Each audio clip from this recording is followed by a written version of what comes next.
how should the church, how should the people of God respond to suffering differently than the general population of this world? Tenemos una esperanza. Mira, sé lo que es sufrir y no quiero sufrir. Cualquiera que quiera sufrir, bueno, necesita consejería. Pero el sufrimiento es parte de la vida. Y en ese sufrimiento tenemos un sentido de la palabra de Dios. Un sentido de conciencia de la presencia de Dios. Pero luego tenemos esta esperanza que perdura, que esto también pasará. Un chico siempre decía que la Biblia dice muchas veces, y sucedió, sucederá. Y a lo largo de nuestro camino Él será fiel. Esperanza, esperanza. Pero esa esperanza, me encuentro con tantos cristianos con lo que yo llamaría una vana esperanza, porque no está basado en las Escrituras. Permítanme dar un ejemplo. Digamos que hay un hombre que está destrozado en la iglesia porque su esposa lo dejó y todos los días viene a consejería con el pastor. Está afligido, está destrozado, y un día viene y está lleno de alegría. Y el pastor dice, ¿qué pasó? Y él dijo, bueno, anoche tuve un sueño en el que mi esposa volvía a mí y ahora estoy tan lleno de alegría. Eso es lo que llamaríamos una vana esperanza. ¿Por qué? Su esperanza en la vida no es en el carácter de Dios, la voluntad de Dios. Su esperanza es que su expectativa no satisfecha finalmente se cumpla. Y por lo tanto nuestra esperanza no es que no vamos a sufrir. Nuestra esperanza no es que estos no nos toque de ninguna manera. Nuestra esperanza es que cualquier cosa que nos toque no puede arrebatarnos de la mano del Maestro. Lo que sea que nos toque es filtrado por su soberanía. Nada puede separarnos del amor de Dios. Es muy interesante que en Romanos 8 Pablo dice que ni la vida ni la muerte. Ahora pensarías que él pondría la muerte primero porque la muerte es la que da miedo. Pero puedo decirte esto, a veces es más fácil morir que vivir. Pero incluso en estos momentos en que la vida es tan difícil, Él está con nosotros, es fiel, nos conducirá y esa es nuestra esperanza. So how would you encourage the church during these moments when we as a church, by the very nature of the definition, were to be assembling, but we're not able to? So how would you encourage the church? Bueno, antes que nada, la Iglesia necesita ser muy cuidadosa. Sabemos que en este mundo somos un bicho raro. Sabemos que en el mundo no necesariamente nos tiene afecto. Pero debemos tener mucho cuidado cuando nos dicen que no debemos congregarnos. Es una conspiración para excluirnos, para destruir el cristianismo en Estados Unidos. Romanos 13 es muy claro. Y creo que la sabiduría también dicta que nos tomemos este tiempo y hagamos lo que el gobierno dice. Creo eso con todo mi corazón. Sé que recibiré muchas críticas por eso. Pero Romanos 13 está ahí. Y si el gobierno me hubiera dicho que no puedes reunirte porque odiamos el cristianismo, eso sería diferente. Pero nos dice que necesitamos hacerlo. Se sabe mucho sobre lo que está sucediendo médicamente y tenemos que escuchar. Así que creo que esto es algo necesario que debemos hacer. Ahora lo que pasa es cómo respondemos. ¿Somos resistentes? No estamos viviendo en los días de los puritanos. Comprende esto. En la época de Jonathan Edwards, muchas personas que vivían en comunidades rurales no iban al templo durante un mes y medio o 2 meses en invierno. No viajabas 5 millas en una carreta cuando había 1 metro de nieve en el suelo. Los cristianos siempre han tenido que pasar por cosas como esta. Creo que deberíamos hacer de nuestra parte para intentar garantizar de que este virus sea contenido. Ahora, algo que fue muy interesante con un amigo mío que trabaja conmigo, él escuchó una conversación en el supermercado ayer o anteayer con personas que no van a una iglesia. No vamos a una iglesia, dijeron ellos, pero esto está mal, se debería permitir que las iglesias se reúnan. Parece que cuando suceden cosas como esta hay una superespiritualidad que en realidad es muy superficial que comienza a surgir. Pero esta es mi pregunta. ¿Qué podemos hacer en este momento? Cuando tuve el infarto y pasé al menos 1 año o más sin estar en el ministerio público. Muchos de mis amigos, y yo estuve literalmente encerrado en casa, y muchos de mis amigos me escribían y me decían, nos da mucha pena que hayas sido aislado del ministerio público. Y dije, sí, pero he sido aislado para estar con Dios. He estado encerrado con Él. Literalmente pasé durante este tiempo a veces 8, 10, 12 horas al día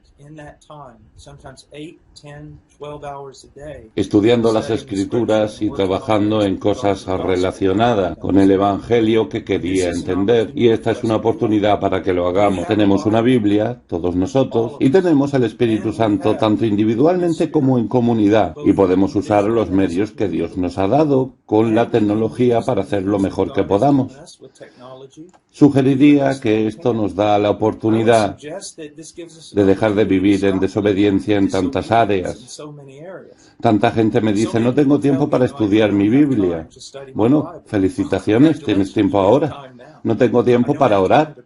Puedes orar. O sobre todo, no tengo tiempo para discipular a mis hijos o pasar tiempo con ellos.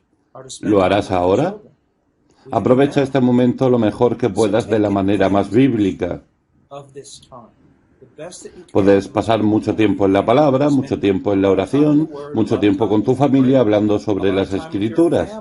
Estoy hablando de cosas eternas. Usa esto como una oportunidad. Anoche con mis hijos, una vez más me senté y dije, de ninguna manera quería infundir miedo en ellos. No hagas eso, no uses esto para hacer algo así, sino de una manera bíblica, con solemnidad y con seriedad.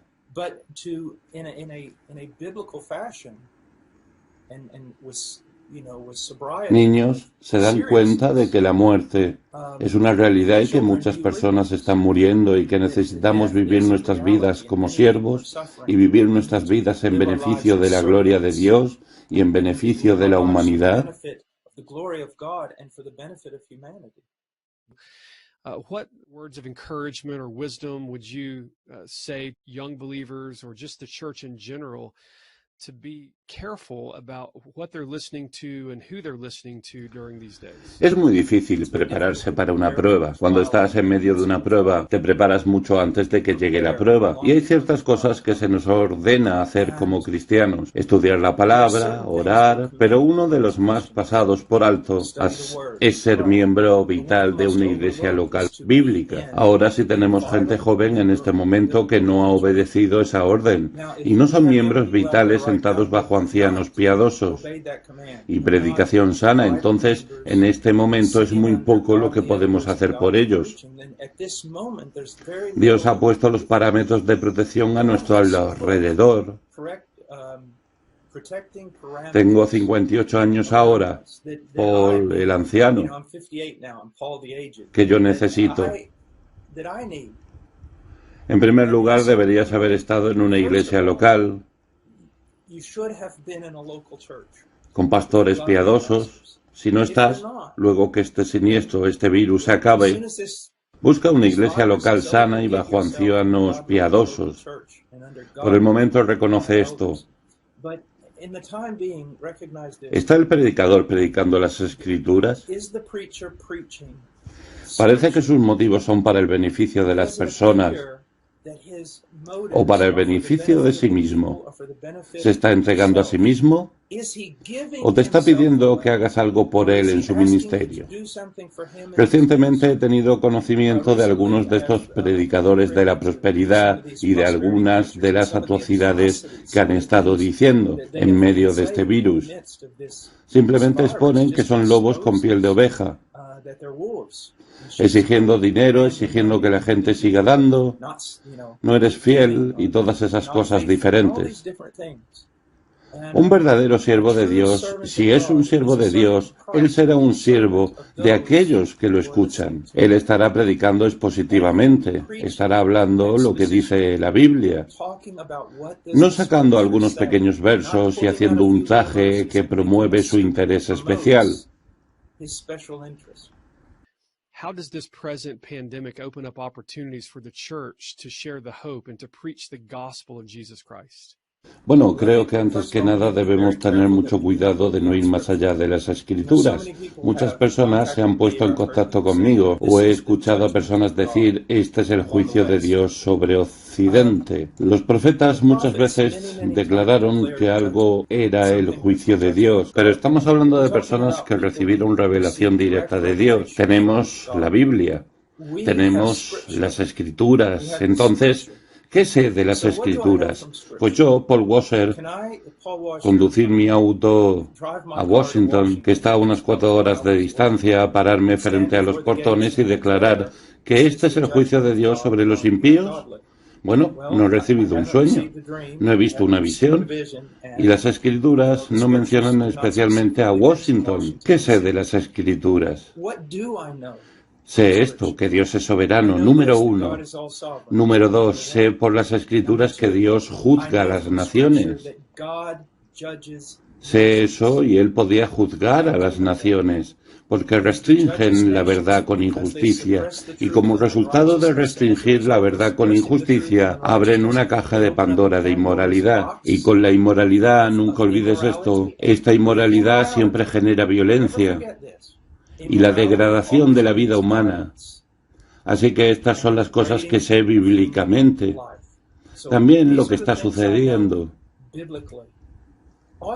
Debemos reconocer que expone la hipocresía. Quiero decir, en este momento hay casos judiciales que luchan por restituir u obtener nuevos derechos para las abortistas.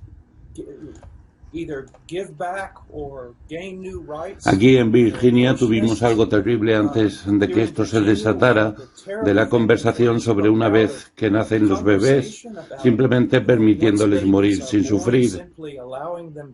Y entonces vemos la hipocresía de lo que está sucediendo.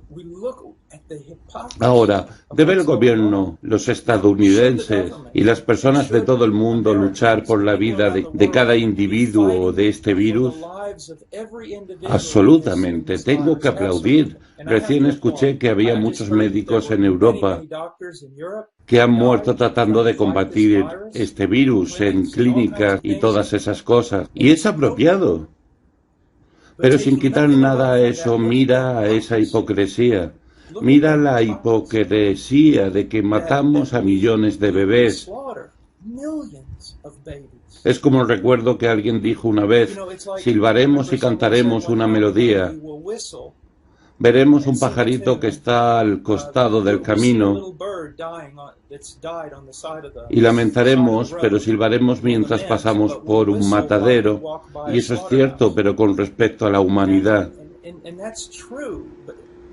Nuestra inmoralidad ha dado paso a la violencia. Y eso es lo que egocentrismo siempre hace. Cuando te haces Dios, entonces nadie más realmente importa. Así que estas son cosas que podemos señalar bíblicamente. Pero al mismo tiempo, nunca olvidemos cuando la gente tiene miedo. El Evangelio de Jesucristo se llama Buenas Noticias por una razón, y aunque debemos exponer el pecado, en esas buenas noticias debemos hablar sobre el juicio.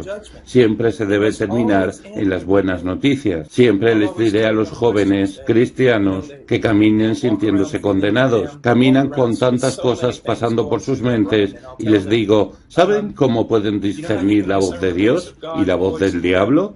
No es que yo crea que Dios le habla a la gente hoy de manera audible, pero ellos dicen ¿cómo?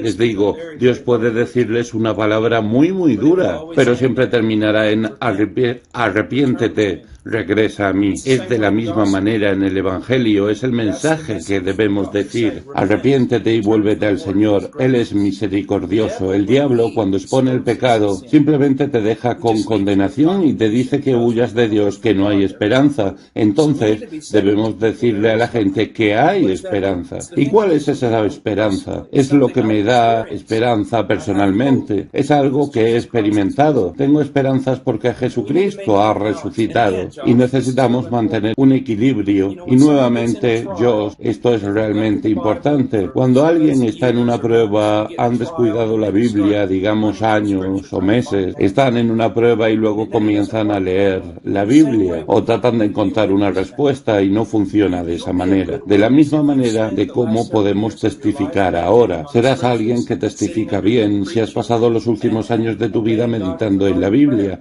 sentado bajo una buena predicación y obedeciendo a Dios con respecto a la oración. Pero si estás buscando una solución rápida o buscando un tratado que te diga todo lo que necesitas decirle a alguien, no serás alguien que testifica adecuadamente.